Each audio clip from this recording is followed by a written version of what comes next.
So while a functional approach was not really developed with multilingual learners in mind, it really is an approach for all students. It's a Mhm. very democratic approach, I would say. A lot of us here in the US context have been working specifically within the field of TESOL Mhm. to really try to implement this approach in classrooms with multilingual learners. Mhm. So rather than teaching language in isolation, the approach guides educators to help students, all students again, deconstruct what we call the hidden language or hidden curriculum, hidden language patterns that are found in complex texts such as science reports, historical accounts. So we focus on the relationship between language, function, and social contexts. So we go beyond some of these outdated notions in the TESOL field, such as pre-teaching vocabulary. Mm. So what happens with pre-teaching vocabulary is it's done in isolation from the context where a vocabulary word or a language chunk occurs within a particular context. Welcome to the Language Innovators podcast. My name is Dr. Linh Phung, CEO and co-founder of Eduling, the hub for task-based teaching and learning. Eduling is also a platform offering courses that are self-paced or led by teachers, and you can download the Eduling app from the App Store or Google Play. So it's my pleasure today to have Dr. Luciana de Oliveira with us to talk about multilingual education in global contexts. Dr. Oliveira is a tenured professor of teaching and learning at Virginia Commonwealth University, 2018-2019 president of TESOL International Association, with over 35 books and 250 publications and many, many other achievements in teaching, research, and leadership. And I remember your latest award is the James E. Elatus Award for service to TESOL. Is that right, That's right. Luciana? Yeah, Yeah. welcome and thank you so much for joining us. Yes, thanks so much, Lynn, for the invitation, and I look forward to the conversation. So my first question to you is just tell us a little bit more about you and what you are currently working on. Yeah, sure. So, as you mentioned, I'm a professor in teaching and learning here at Virginia Commonwealth University in Richmond, Virginia. I've been here 6 years now. I've moved around quite a bit. My first position was at Purdue University, where I was an assistant professor, then got early tenure there many years ago. Then I moved to Teachers College, Columbia University, where I really spent only about a couple years there, like a year and a half. I coordinated the MAT and K-12 program there. It was a great experience. Didn't adapt to living in the city, so started to seek other opportunities. Ended up moving to the University of Miami, where I served as department chair and so I oversaw the department and, everything that's related to department leadership. And after that experience, I decided to apply for some associate dean positions around the country. And I came here to VCU as an associate dean in 2020. I actually signed my contract in February 2020. The Wow. pandemic hit in March, and I moved in June. And I served as associate dean until last year, last July. I stepped down really to focus more on research and working with teachers, which are really my passion, both research and doing engagement work with teachers. So I've been doing that, of course, all my academic career, but now more focused since last year. And so all the projects that I've been engaged in have been research and engagement project with teachers. I collaborate a lot with teachers in addition to my doctoral students. And so it's been really nice to have this time to really focus. And this past semester, the spring semester, I had research leave. So I was able to do a lot of things that, of course, when you are in a full-time faculty position, it's a little bit harder to really just focus on research. So that has been very nice. So I Yeah. have several projects that I'm working on in terms of like books. So I'll Yeah. mention just a few. So the first one that I'm really proud of is generative AI in K-12 literacy and language education. There will be a co-edited volume with doctors Lauren Jones and Shannon Kane from the University of Maryland, College Park, and that's under contract with Routledge. The second one that we're wrapping up, so the Gen AI, we're getting chapters now. So we've received some, but I believe the deadline is June 1st for chapter drafts. And then the second one that we're wrapping up is called Multilingual Education in Global Contexts, an essential guide for teachers. That's co-edited with two of my great Brazilian friends and colleagues, Drs. Thaisa Pinetti Passoni and Michelle Leocadri. And that's under contract with Emerald Publishing. So it really focuses on bilingual education, multilingual education principles from a global perspective. And that's due at the end of June. So Wow. we are wrapping up all the chapters and everything, final touches, signing, contributor contracts and all that. And then the last one that I want to mention is one that I just signed the contract a few months ago. And it's supporting academic language development for multilingual learners, grades 6 through 12, a language-based approach to content instruction. And that's a single authored book project. And it's the second one on a language-based approach to content instruction, or the LACI framework that I call LACI. But my first book was focused at the elementary level, so K-5.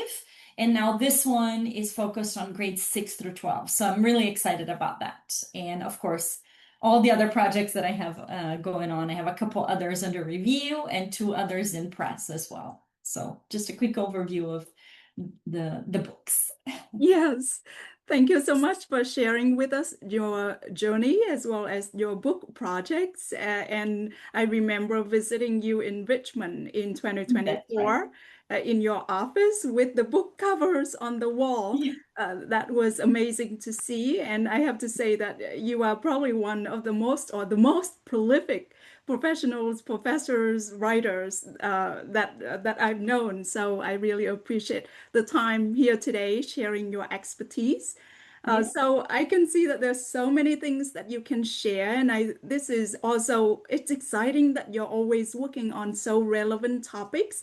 And to me, I also have become more interested in multilingual education for my Mhm. daughter, and also I work with teachers in Vietnam. They are grappling with the idea of making English the second language in school. So there's discussion about multilingual education, content and language integrated learning. So my first question to you, or the second question here is, could you give us some overview of multilingual education in the US and in the global context? Yeah, sure. So that's, of course, we can spend an hour just on Yes, that. I'm So I sure. will try to be brief and just hit some important points or maybe shifts that I have seen over, my 30-year career in TESOL. So over time, I have seen a shift from a focus on English language learning to more multilingual education as an asset, really drawing on multilingual learners' experiences, backgrounds, their full linguistic repertoires, what it is that they bring to the classroom. I have also seen an increase in dual language programs across the US. So really moving away from English only to thinking about how we can support multilingual learners' development of their linguistic repertoires in their home language and additional languages, not just English, but other languages as well. I think that the rise of biliteracy also we have seen the seal of biliteracy Mm-hmm. no longer as just like a high school graduation, perk, but more districts really implementing early biliteracy pathways Mm-hmm. at the elementary level. So I think that those are some things that I have seen in terms of multilingual education in the US. Something else in the US context is really thinking about, and that's still, I think, something that is continuing to grow, is thinking about multilingual learners as not just the responsibility of the TESOL or bilingual ed professional in schools, but more of a shared responsibility among content teachers as well. Mm-hmm. So, that's why approaches like LACI are really important because multilingual learners are in, for the most part, general education classrooms with teachers who may have had maybe one course or a couple of courses focused on multilingual education. And so we really need to continue to support these teachers to learn more about multilingual learners. Mm-hmm. Yeah, yeah, that makes sense. And how about in global context? I know that you are editing a book on that topic. Do you have any observations in other contexts? Yes, so in global context, I think that we have seen the same way that we have seen an increase in dual language programs across the US. In global context, I believe that we have seen more bilingual programs being developed and Mm-hmm. also approaches such as CLIL, what you Mm-hmm. mentioned earlier, so content and language integrated learning, where subjects like science or history are taught in an additional language. So those approaches have also increased, I think, in global context, Mm-hmm. and they continue to be the standard in Europe. And also, that is growing in Southeast Asia, I would say. Mm-hmm. Countries in Latin America, for example. So I'm originally from Brazil, and Mm-hmm. I have seen really an increase in the integration of local languages into more formal curricula, moving away from a colonial language only model.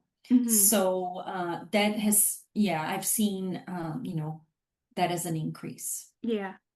So, thank you for mentioning the shifts and also the different ideas, the different changes in the US. And something that I'm wondering about, and I'm not working in K-12 education, but I read about the different topics.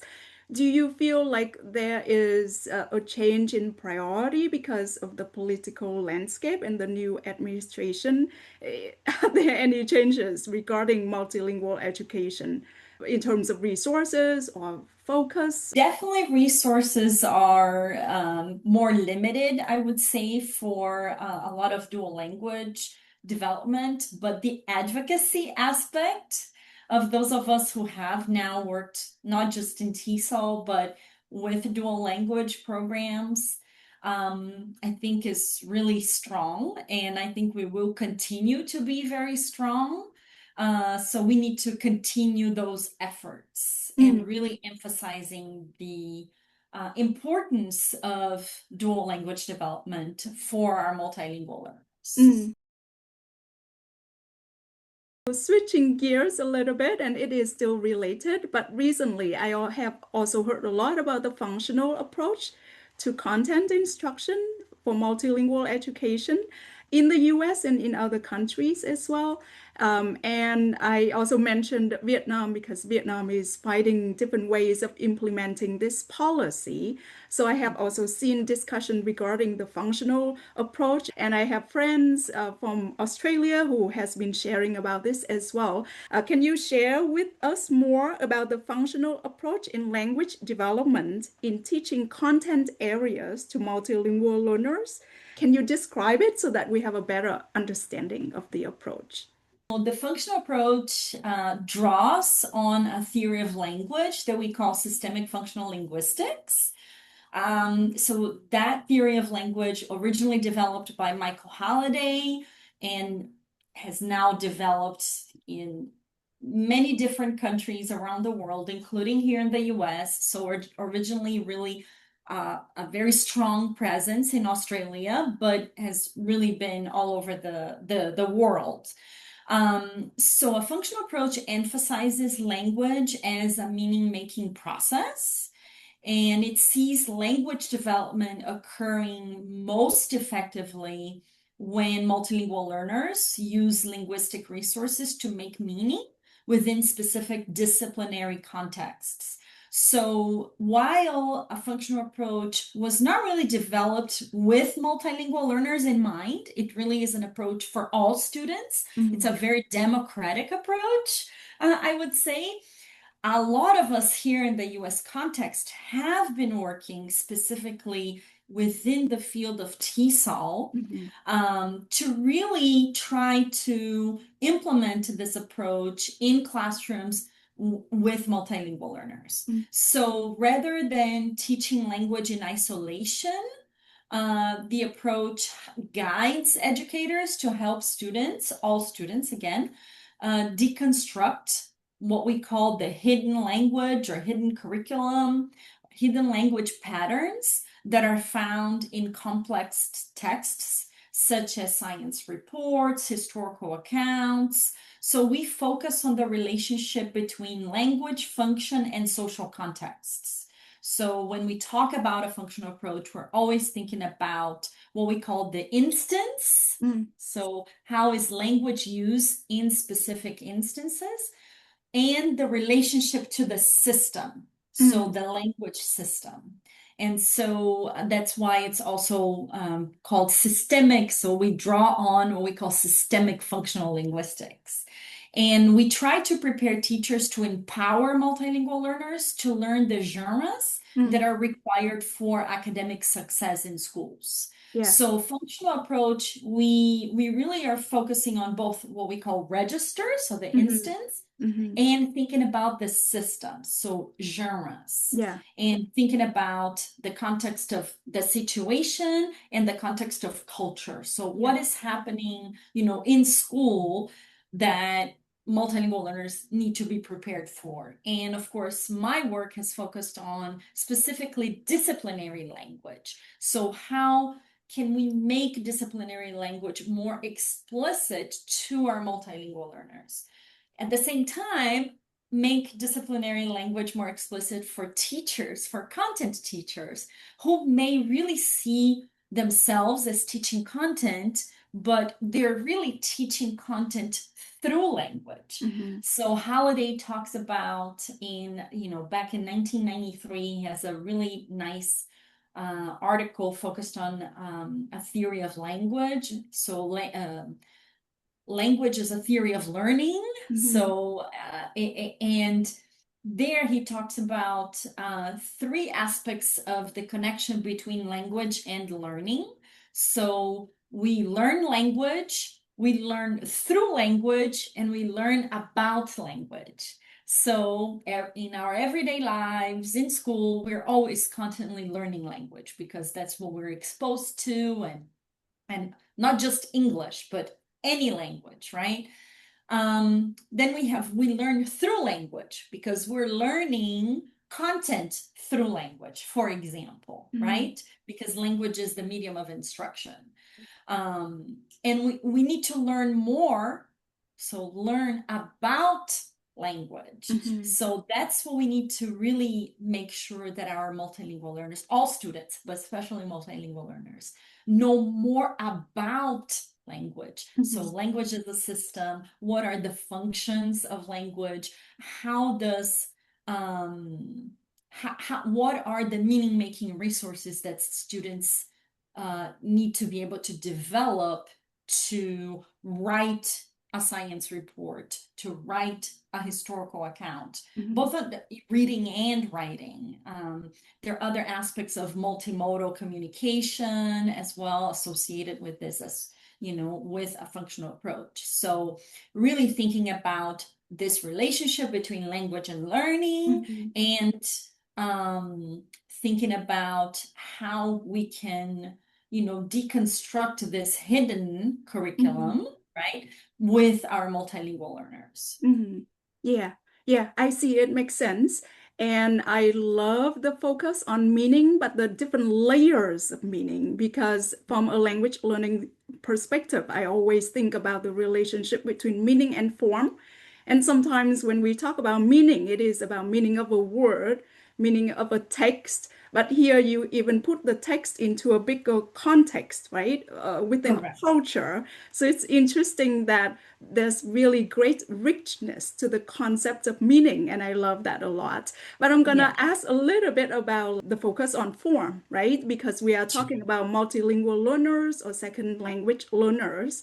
And you also mentioned that because it's democratic, it applies to any students learning. But my worry sometimes is because when it is applied to all students, we kind of forget the process of second language acquisition that has to develop implicitly and through a lot of exposure. I think you mentioned that as well. So my next question is, you say that the approach draws from a linguistic theory, a theory about language, but what about the theory about learning? How does it account for the process of second language acquisition? So systemic functional linguistics is a language-based theory of learning. Mm, So wanted to clarify that. We really want, in the context of school, we want to be explicit in talking about language, in learning about language. So we go beyond some of these outdated notions in the TESOL field, such as pre-teaching vocabulary. mm, So what happens with pre-teaching vocabulary is it's done in isolation from the context where a vocabulary word or a language chunk occurs within a particular context. So I'm not saying don't teach vocabulary. I am saying pre-teaching vocabulary is an outdated, a past practice, or it should be a past practice in the context of multilingual education. I know we're going to talk later on about another outdated practice. So I'll stay there for mm, just a minute. So we really are focused on explicit instruction, not thinking about language learning as a set of rules to be learned, but more as seeing language as a meaning-making resource. mhm, So systemic functional linguistics sees language, not as a set of rules, but as a resource for making meaning. mhm, So we ask, how is this language choice helping a speaker or writer achieve specific goals in this specific context? mhm, So that's why we also think about both systemic and functional as mhm, like pillars. So that's how we also differentiate it from more traditional formal linguistics. So language as a system of systems, because at any moment, a speaker or writer has a menu of choices, right?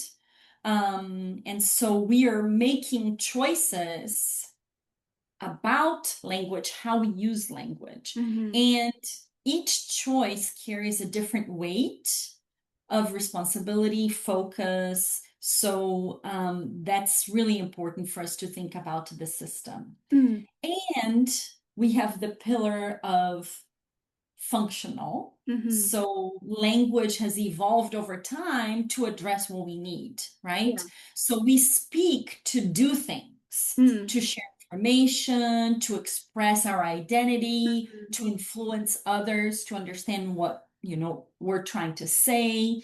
And so that's why we really have this notion of systemic and functional within this theory of learning. Mm. Um, Yeah. so Okay. I So hope that clarifies a little yes, bit. yes. I always try to make sense from what I know, right? Draw from my knowledge. So Mhm. I can see that in terms of language teaching, perhaps it seems to me that when you think of a curriculum, you think about the function, and the function can be achieved through like a genre or a text. And then you teach students linguistic resources to achieve the goals because you mentioned the word function and goals multiple times, right? Mhm. And then when I try to make sense of it, I just watched your presentation with TESOL a few years ago about the functional approach, and I thought perhaps the theory of learning draws from socio-constructivism, right? The concept of scaffolding. Now that you are in school, then you are exposed to the function, the goal, the text. You have the meaning, but then the aspect of focus on form, and when I say focus on form, I don't mean pre-teaching vocabulary or teaching language in a discrete and mechanical and decontextualized manner. You start with a function, you start with a text, you start with meaning, but then you need to scaffold students, right, to be able to do that, especially with multilingual learners. So I was just trying to find, okay, so where is the theory of learning here to account for all of the processes of second language acquisition? Am I on the right track in thinking? Yeah. Absolutely, absolutely. So we, those of us who work with a functional approach have used Vygotsky's Mm, theory, mm, right, in our work, specifically moving the field forward in terms of understanding of scaffolding. So scaffolding as a static support is also an outdated practice. So a lot of people, when they think about scaffolding or the notion of scaffolding, they may think it's a worksheet that I'm going to provide to my students to better understand, the content that they're going to see in their content classroom. But scaffolding is actually a process. It's not a static thing, right?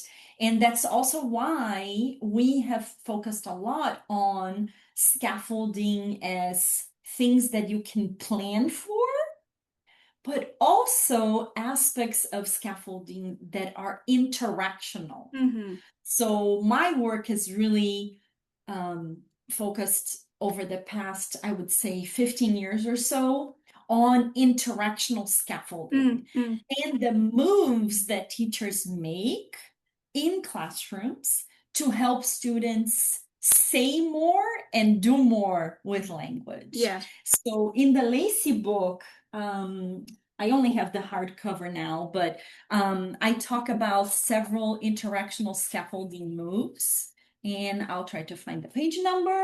It's on page 24. So there are some of the interactional scaffolding moves that we have seen in classrooms with teachers of multilingual learners include appropriation, cued Mhm, elicitation, clarification, elaboration, linking to prior experience and pointing to new experiences, mhm. moving the discourse forward. Very important. Right. Important. Probing, purposeful repetition.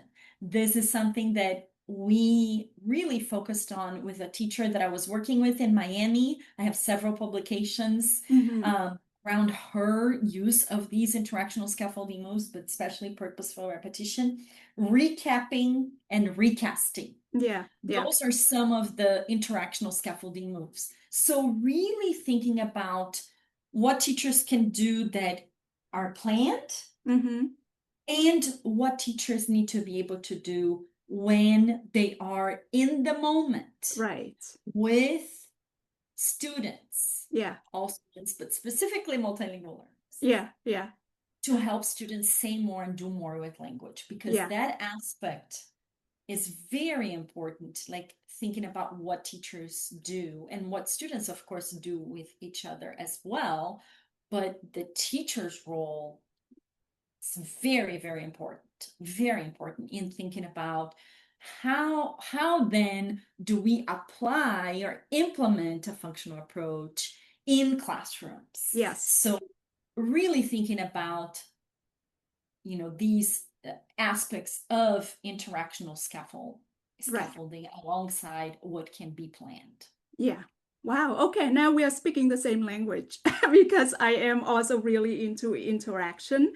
And I Mhm. actually did my master's at Penn State studying about sociocultural theory and, of course, discourse analysis. And in Yes. my work right now, yeah, we focus a lot on task-based language teaching, but also Mhm. the interactional aspect of task-based language Right. teaching. And Mhm. with Eduling, we want to make the AI be able to complete tasks with the learner, but also carry out the different interactional moves, right, to drive learning forward. So I love your explanation there. So let's go back to talk about the functional approach again in the US school context and what have been some successes and challenges for teachers in implementing this approach.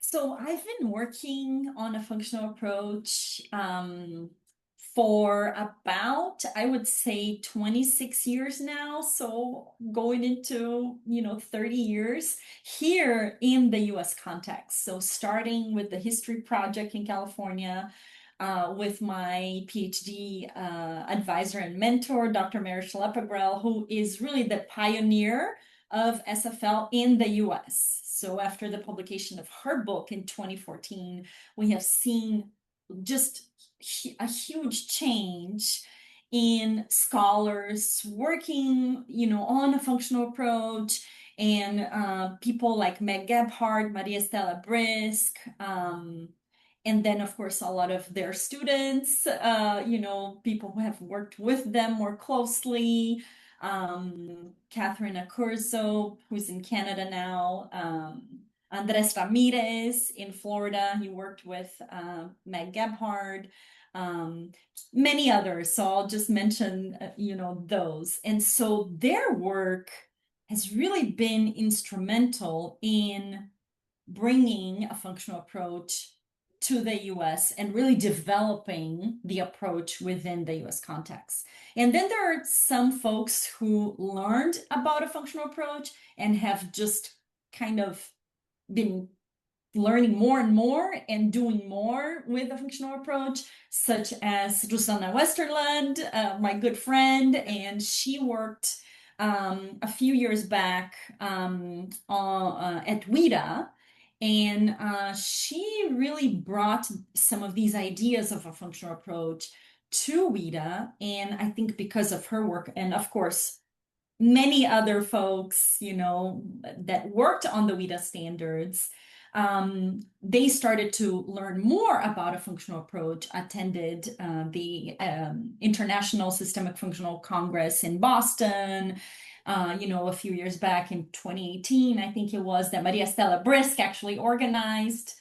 And since then, it's been just an amazing just experience to see how a functional approach has been implemented in the US context. And a functional approach to language development is one of WIDA's big ideas. Mm, So in the WIDA English language development standards framework. mm, And so I think that has been just amazing to see how people have learned more about a functional approach and how teachers are understanding the approach.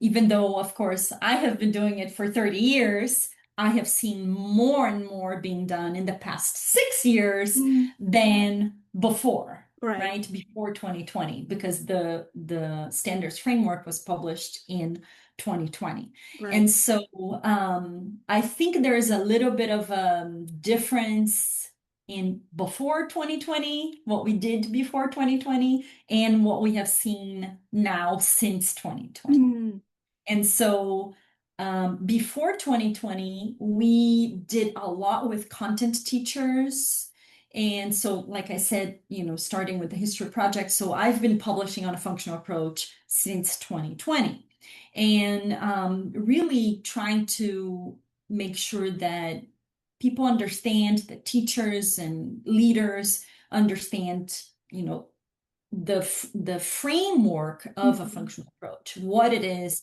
and how it moves away from seeing language as a set of rules, right? And so I think that since 2020, we have seen more implementation in classrooms with teachers.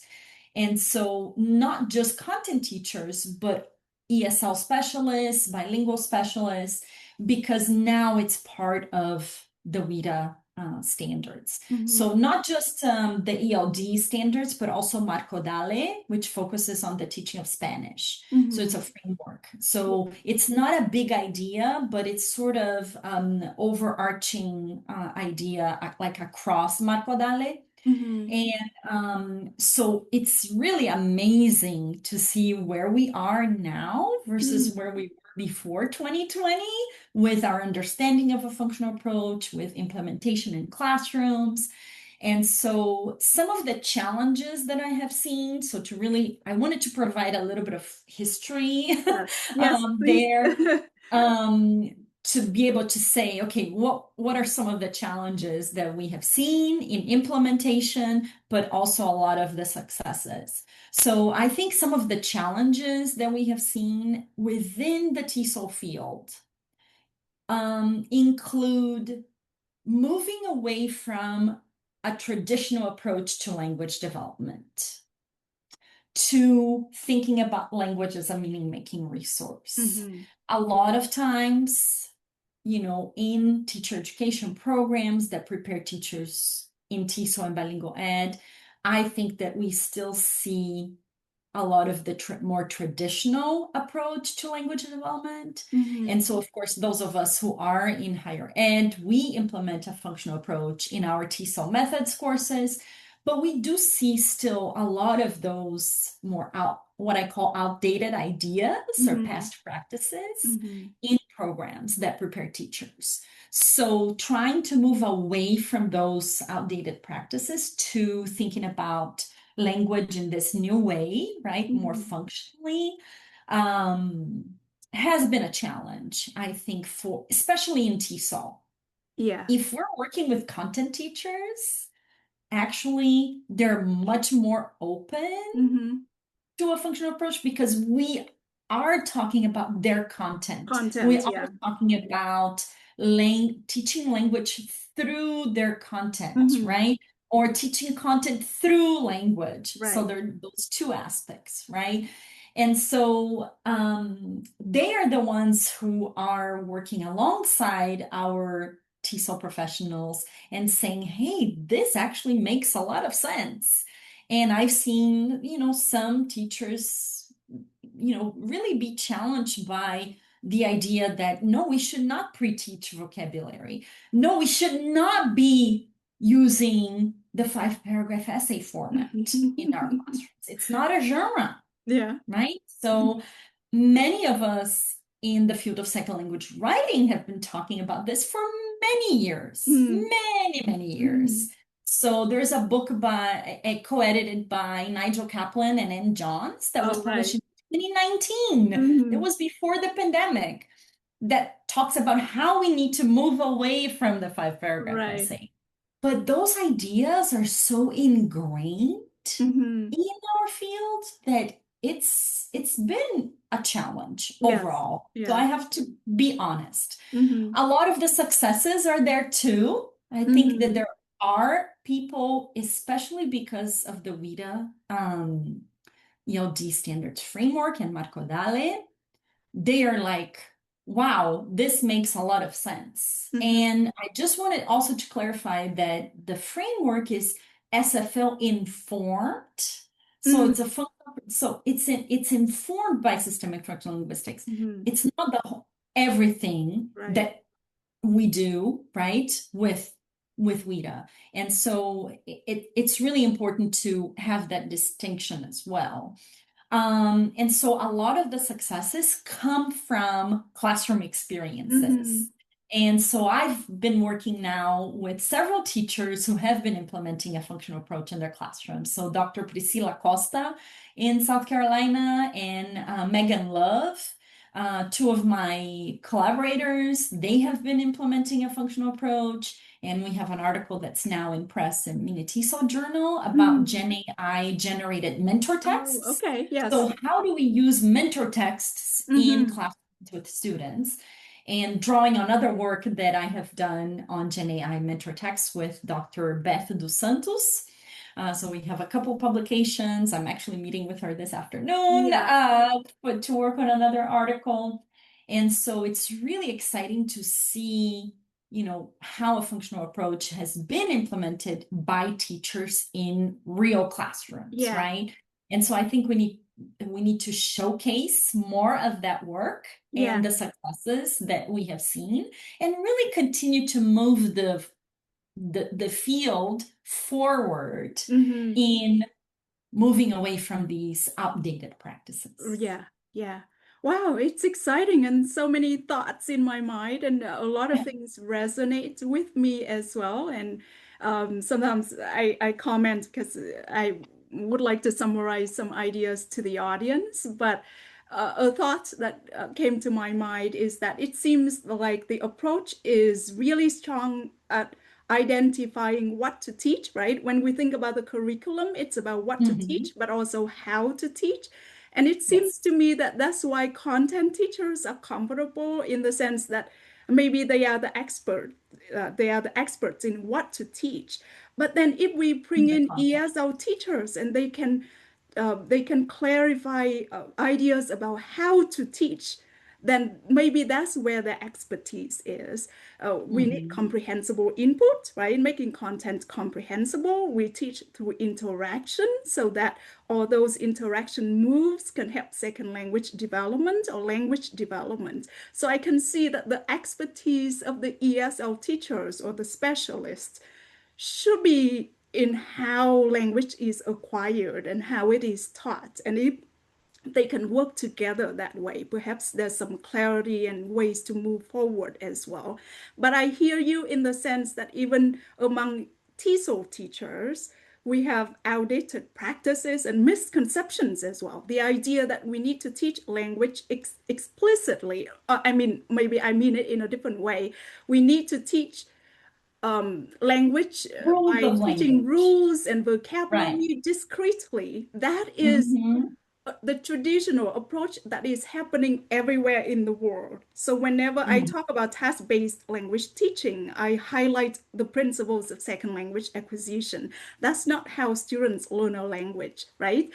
If I may Yes, yes, respond to yes. what you just said. So, one of the key principles of a functional approach is that we don't want to simplify language. We want to amplify And opportunities. So, this is elaborate. something that Yeah. Colin Gibbons talks about, and we've Yes. been using that term. Like, how do we amplify opportunities without simplifying language? And so, while this notion of comprehensible input, is important for maybe students who are at lower levels of language proficiency in sheltered classrooms and, really developing, in the initial stages of development. It's really not appropriate for when we're thinking about students who have been in classrooms for a long time. They're more experienced, right? Multilingual learners.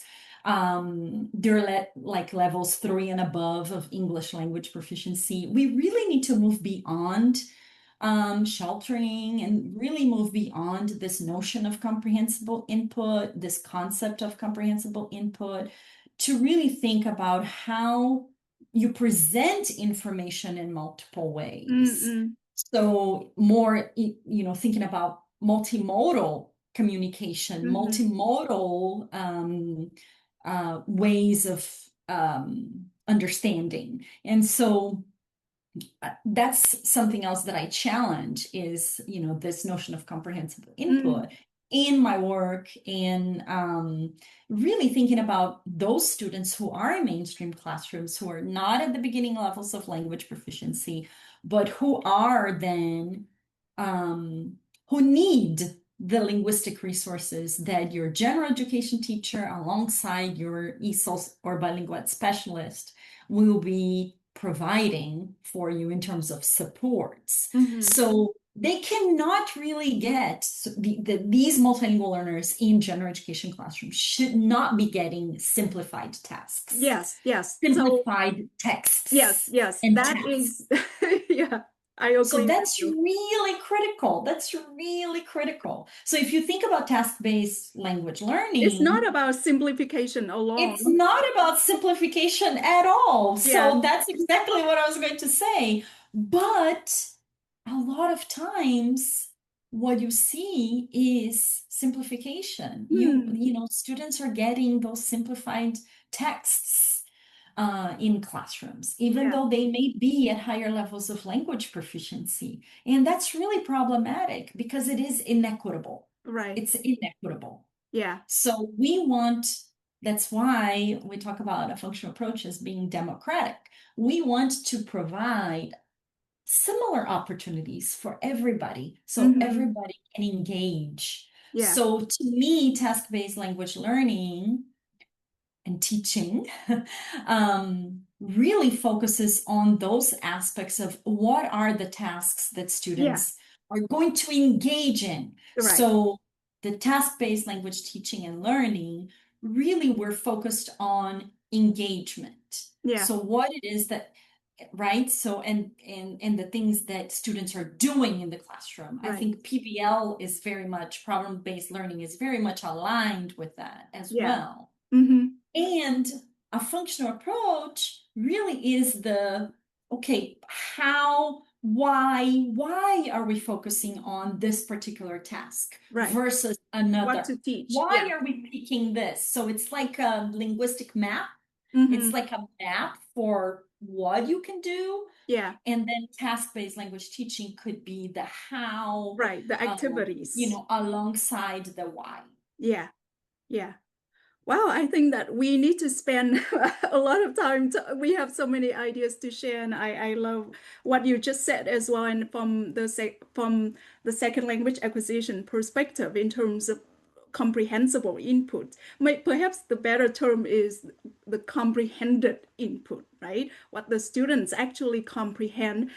So even with the different techniques to manipulate input, it's natural for teachers sometimes, or a misconception is to simplify things.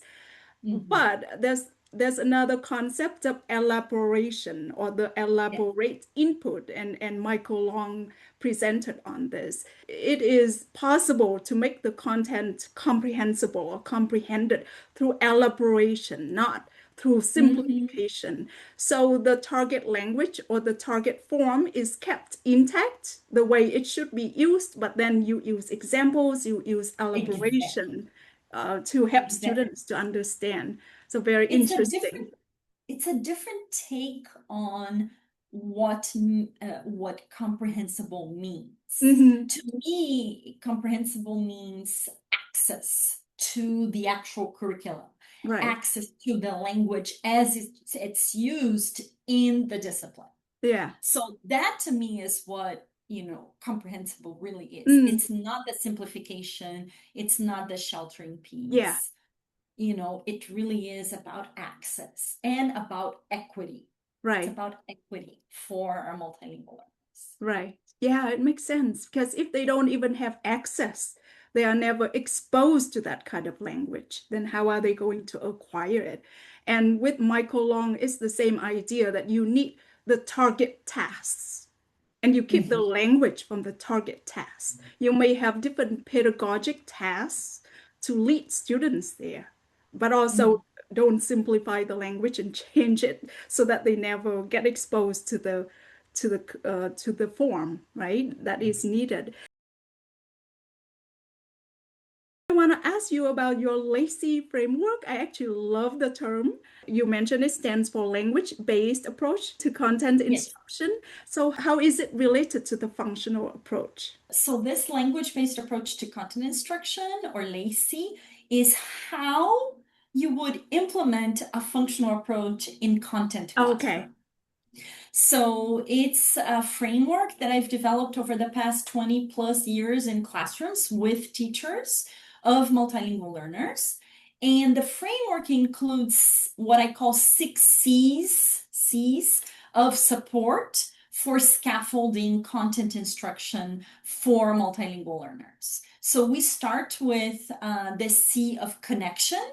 So pedagogy and curriculum are connected to students' backgrounds and experiences. Then we have what I call the C of culture. Cultural and linguistic resources of multilingual learners are used to support academic learning as they develop new resources to participate in new situations. While the C of culture is a type of connection as well, I wanted to really emphasize culture in my framework because it is so important for multilingual students, right? Then we have the C of code breaking, so explicitly teaching ways of doing school with a focus on development of academic language, integrate language and content as inseparable instructional components. So the C of code breaking is really a major C, right, for what we do in scaffolding content area instruction for our multilingual students.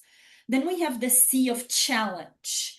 Classroom goals and activity explore higher order thinking and reasoning, high challenge and high academic standards and content are maintained for our multilingual learners. And here with the C of challenge, I really draw on the work of Pauline Gibbons and originally from Mariani back in 1997 on building high challenge, high support classrooms. Right. So how do we then maintain the challenge high, but also maintain the support high? And Jenny Hammond also has done amazing work on, really thinking about this high challenge, high support classrooms. And that's really how I've incorporated that here in the framework. Then we have the C of community and collaboration. So multilingual learners have opportunities for collaboration and engagement as part of communities of learners. Then finally, the C of classroom interactions. So classroom interactions focus on interactional scaffolding, using of oral discourse to prompt elaboration, build academic literacy, and move the learning forward. So in terms of the LACI framework, I have a specific guide for teachers for planning instruction with the LACI framework, and it was really developed with the idea of content teachers working with experienced multilingual learners in their classrooms and really, trying to figure out how to plan for the scaffolding of content area instruction student population. And the C of connection, culture, challenge, and community collaboration, I think are the ones that teachers find a little bit easier to plan for once they have the framework. Code breaking and classroom interactions are challenging. And with those C's, I spend a lot more time in my own TESOL methods courses, really going more in depth into what to do for code breaking and what to do, in the moment of interaction through classroom interactions. So as I mentioned to you, I have a book already published, the LACI framework using examples from elementary classrooms. And now I'm working on the second LACI book focused on grades 6 through 12. So there's amazing work out there doing at the secondary level. I'm actually working with some amazing leaders from Colorado. We have a book chapter that's coming out focused on secondary. And they've developed units of study using a functional approach, using the LACI framework and the teaching and learning cycle. So I didn't mention the teaching and learning cycle, but that's also part of the LACI framework is how you implement genre-based pedagogy in the classroom is through the teaching and learning cycle. And in my book, I have a guide also for planning for the different phases of activity within the teaching and learning cycle. So the LACI framework is really for content teachers, though also ESL teachers have been using LACI to plan, but it was really originally developed with content teachers in mind. Yeah. Wow. Okay. I actually just ordered the book, so I'm looking forward to reading it. And also, I'm going to Vietnam this July and perhaps presenting at Viet TESOL. So I would love to share new ideas as well, because when there is a new topic or let's just say problem, then I'm just thinking about how to put ideas together that can make sense. Absolutely. Yeah, people Yes. to learn more about. So thank Yes. you so much for describing the approach. And actually, it resonates with me. I remember when I taught a graduate course at Chatham University and Duquesne University, we also used the Gibbons book. And I love a lot of what she says here in terms of language learning is inherently social. Students learn through talk, genre-based approach as well. But maybe it's related to your teaching and learning cycle in terms of That's right. Yes. yeah, Yes. getting the content and then joint writing and collaborative writing and independent writing. So it makes sense. And Correct. it can be helpful to both teaching the genre and developing the language. I think I'm gonna skip the question about task-based language teaching. I think we touched Yeah, we on it covered a that. little bit. Yes. Yeah, it is compatible in the sense that you can develop activities really for students to engage in and to learn both the content and develop the language. I can see that it is compatible because, again, the Yeah. starting point is not a list of linguistic items to teach or a list of grammatical rules to teach, which is still so common all over the world in terms of foreign language education. So I can Mhm. see, and then when people ask me about content-based instruction, I also say that actually with content-based instruction, there's already a really good element there. That's the content that students need to learn. That is where they can derive meaning. So you Mhm. already satisfy the criteria of a focus on meaning. And then Yeah. from there on, you can develop so many activities or you can interact with students in a way that push their language forward. Through your conversation, I think I learned something else that this is also about teaching genres or texts or discourses Yes. explicitly, because Yeah. I think the purpose of schooling is to learn something beyond communicative competence, right? Beyond Yes. basic competence. It's about the learning the different types of texts here. And Mhm. everyone has to learn that, not just multilingual learners. So That's I see correct. the value in that. So if you want to learn to be a scientist, you have to talk like a scientist. So Yes. learning the talk in a way. I work on Eduling now, and it is an app, and it focuses on the task-based approach to help students to develop communicative competence. There are writing courses there as well. I actually have a research writing course there, working anyone interested in learning about going through a research project. So what suggestions do you have for materials producers? That's what I use, or technology developers like us who want to contribute to multilingual education outside the US as well as inside the US. We work with an organization here in Pittsburgh to create a task-based course for new immigrants so that they learn the immediate tasks for their everyday life. It can be taking the bus, reading a bank check, navigating the city, all those kind of things. So that's an example. In the school curriculum, foreign language education, maybe as well as ESL learners, I also hear from a lot of teachers that the students don't have enough opportunities to talk. In the classroom, they may not talk as much, they need to do more, yet they are not doing it enough. So some teachers are interested in using our app to allow students to use the task-based approach to interact more and develop their communicative competence there. So any Mhm. suggestions for us in terms of what we should focus on? Yeah, so that's a great question. And thank you so much for asking that, because it will bring, I think, my expertise into, what you're currently working on. So you already mentioned that, a big focus is on tasks.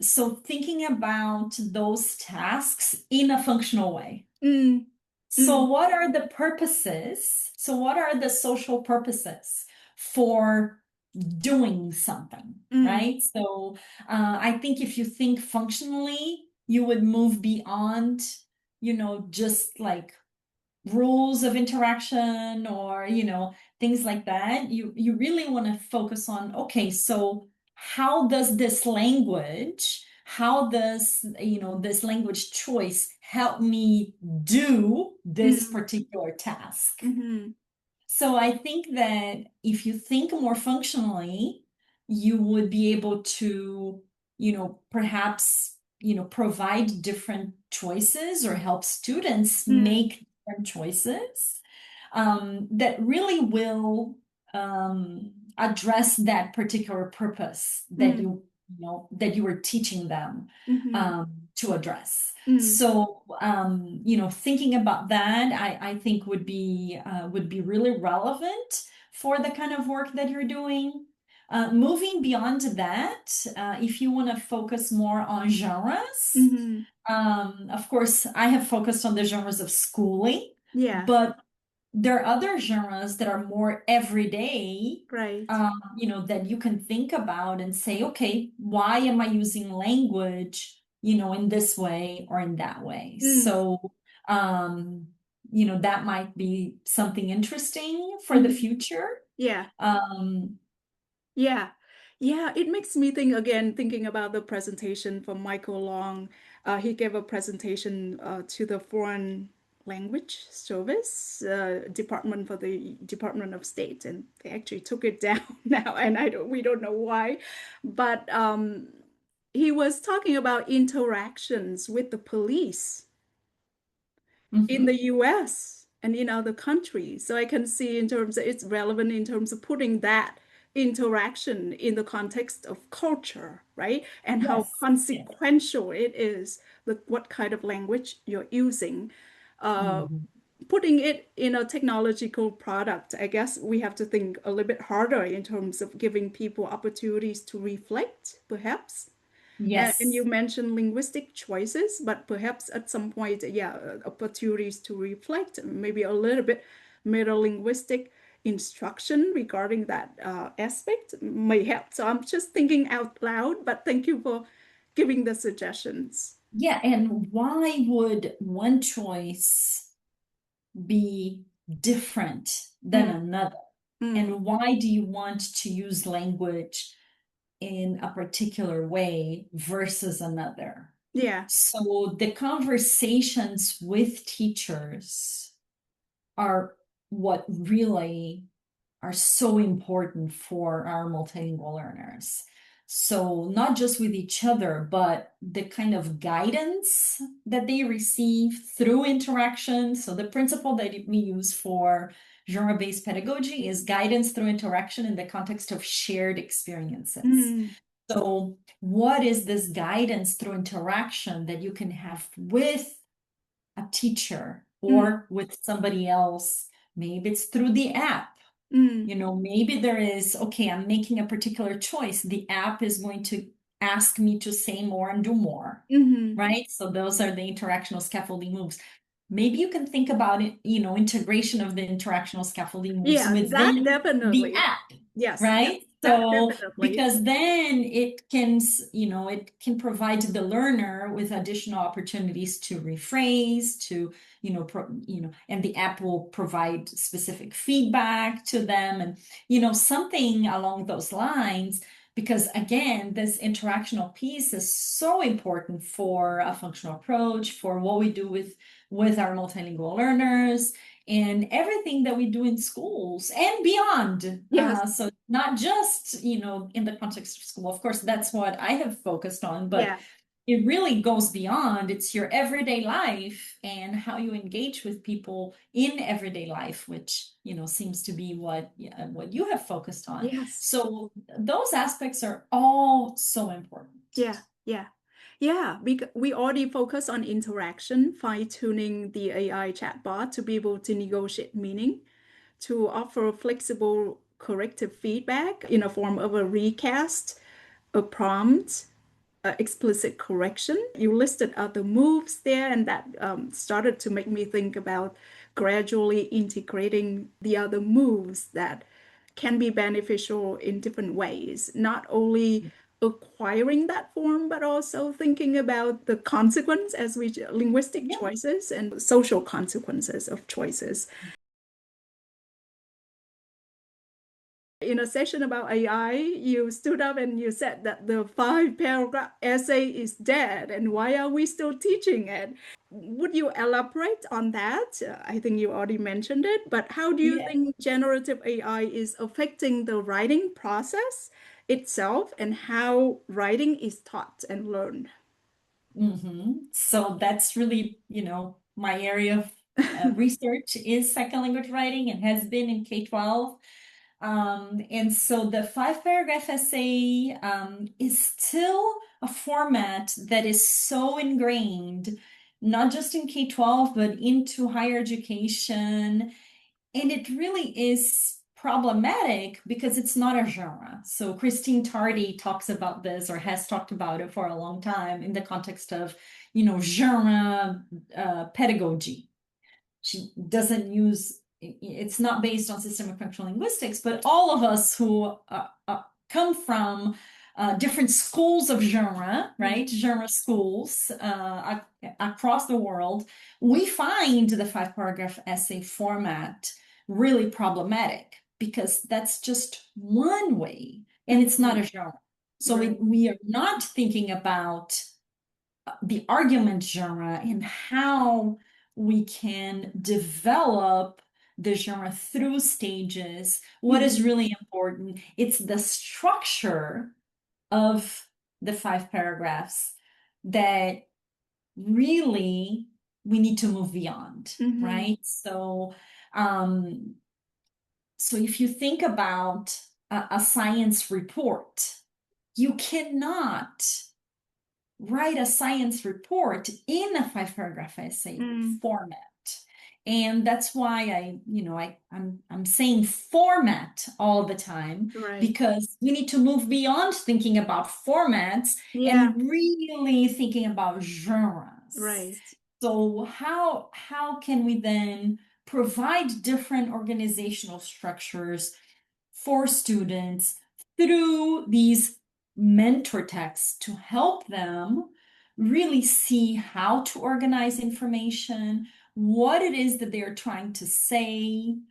And so a report is different than an argument. So you can think about different genre families, right? So in the WIDA framework, they talk about key language uses. So narrate, Mhm. explain, inform, and argue.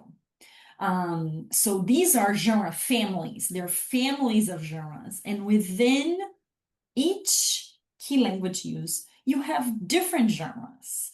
And so, really moving beyond the 5 paragraph essay is thinking more functionally, Right. is thinking, about these genre families and Mhm. how they're different from each other or how they can be used, together. Sometimes you have mixed genres. You see that in a lot of textbooks. And this year at TESOL, I presented a panel. It was a colloquium, or, yeah, kind of like a panel, with Dr. Misty Adonyu from Australia and Dr. Andres Ramirez here from Florida. And we talked about our work on genre-based pedagogy in our individual contexts, and we provided, this focus on global context. So Andres presented about his work in Colombia, that's where he's originally from, and Misty presented Australia, and I presented some examples from the US. And so we talked about unlearning the 5 paragraph essay So, Misty convinced me that we should not say the five-paragraph essay is dead, even Mm. though I keep saying that. That's a little bit She shocking. said, let's make it unlearning the five-paragraph essay. I Yes. really like that idea of, these are some outdated concepts and outdated practices that need to be unlearned Mm-hmm. in the TESOL field. And I'm actually writing today an abstract for the Virginia TESOL Mm. conference about some of these outdated practices and how Yeah. to move away from them. Mm. And so that's the whole idea of, the problematic format that's a Mm-hmm. five-paragraph essay. Yeah. Maybe you can start with it, Yeah. but we really need to move away from it. Right. And how do we do that with teachers? It really is through our work with trying to help teachers understand that we need to think functionally Right. and we need to think about genre-based pedagogy and we Yes. need to think about genres. So Okay. that's really the whole point of this moving away from the five-paragraph essay. Yeah. What Gen AI can help us Yeah. do is generate mentor texts Yeah. for teaching students Mm-hmm. the expectations of the particular genre. Yeah. And so it can create, so if you have different Gen AI platforms, they can create mentor texts or generate mentor texts Right. for use in classrooms. Mm-hmm. You can adapt and, really work on it to really match what you want to be able to teach about that particular genre, but it's a starting point. Yeah. One of the biggest challenges that we have with current curriculum, is that students may be exposed to different genres Mm-hmm. within a unit, but then there is the expectation of they're going to write, let's say, a science report. They're going to write a historical account, but it's not modeled Mm-hmm. within a particular curriculum Yeah. unit. So without that mentor text, without that model, how can we expect students to be able to produce Right. a text in that genre? Mm. So using Gen AI can really help us as teacher educators working with teachers and can really help teachers um, develop the mentor text they need to use with students. Of course, you have to be careful with Right. hallucinations, so there are some checks that need to happen when you have the generated mentor text. And I've written about Gen AI generated mentor texts with Mm-hmm. Dr. Beth dos Santos that I mentioned. And so we have an article, a very practical article in the Journal of Mm-hmm. Psychology Writing that was published in a guest edited volume Mm-hmm. or issue, I should say. And I'm happy to share that Mm. with you Yeah. and give the reference to folks who are watching this Yeah. and get in touch with me. I'm happy to share that and other resources as well. I'm actually working with my research group Mm-hmm. on it's a major project Yeah. on genre-based, developing mentor text with Gen AI, Yeah. and creating a corpus Yeah. of mentor texts Mm. for K-12 teachers to use. So this is K through 12 Yeah. in different content areas, so science, math, social studies, and English language arts. Mm. K through 12. And this corpus will be, very helpful, I hope, Yeah. in thinking about genre-based pedagogy, how to implement that in the classroom. And alongside that corpus, I've been developing this genre mapping. Mm. Um, so how, what genres can you focus on at the K through 12. So many years ago, back in 2011, I published Developmental Pathway Mm. for genre-based pedagogy. So really thinking about what you do at the K5, 6, 8, 9 through 12 grade levels. And so the genre mapping has developed further. And so I'm working on an article now that hopefully will go out maybe before September for publication. And so really thinking about how we can use these Gen AI generated mentor texts, in different genres in classrooms with multilingual learning. Wow. A lot of It's a work lot of for the potential. summer and a lot Yeah, of potential. So yeah, that's really interesting, but I don't want to keep you too long. But a thought that came to my mind is that I'm surprised that there are not enough mentor texts in the content areas already, because when you teach the content and you teach through text, right? Then there should be all the target mentor texts out there. So just because my thinking. And the second thing about mentor texts that are generated by AI is that I would, even with mentor text, I would want to learn something from it. So I would like content that is true and real yeah. and preferable, written by people because they truly want to communicate something. So just a thought, but I'm sure that it is useful because whenever I teach writing, that is something that I absolutely want to have. I want to have good examples, good models, but I try to find authentic texts because they are more interesting. They tell real stories written by real people. An Mm. example is that when I taught to Chatham, I taught personal narrative. So I found some winning essays from the New York Times, and then we used those as things to read because they are interesting. You want to learn from them, but also use them as mentor texts. I just call them model essays. Um, so that's my thought that the authenticity has to be there as well for students to be truly engaged with the meaning, not just treating it as a text to learn the form, right? But I think we can, maybe there's already ideas out there. We talk about form and function, and it seems that we need to stay away from form over function. That's something else. That's right. Yeah, Yes, and yes, thinking functionally, I also love yeah, that word that yeah. you used. On a lighter note, share with us the summer plan. What's your plan with this summer? Oh, yes. So I am really looking forward to hosting here at VCU two World Language Academies, Japanese and Latin for high Wow. school students. Hmm.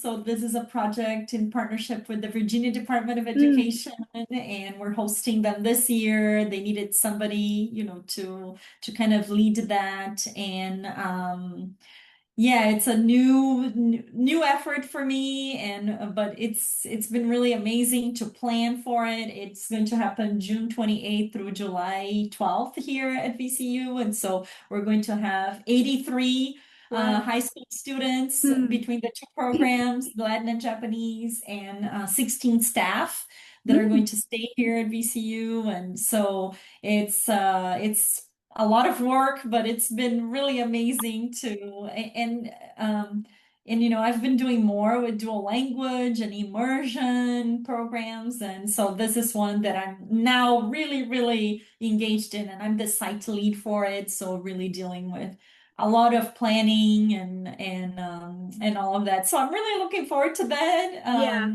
And so that's coming up. And then I have a lot of writing projects with the Yeah. two teachers that I mentioned, with others that I've been working with as well around the country. So I have a partnership with Maryland, a large school district in Maryland, and of course my colleagues in Colorado. We've been collaborating for the past 3 years. So we just finalized the chapter that is going to come out in an edited volume on secondary second language writing.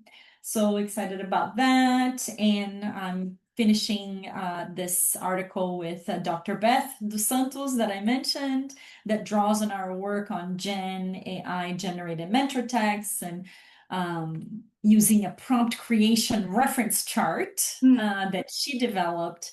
And she led the development, and we published that last year in a book focused on Gen AI second language writing. So I'm excited about finishing that up and turning that in, and then continuing my work with Dr. Andres Ramirez and Dr. Zhangfang Tian. We have been developing this new term that combines genre-based pedagogy with translanguaging. Hmm.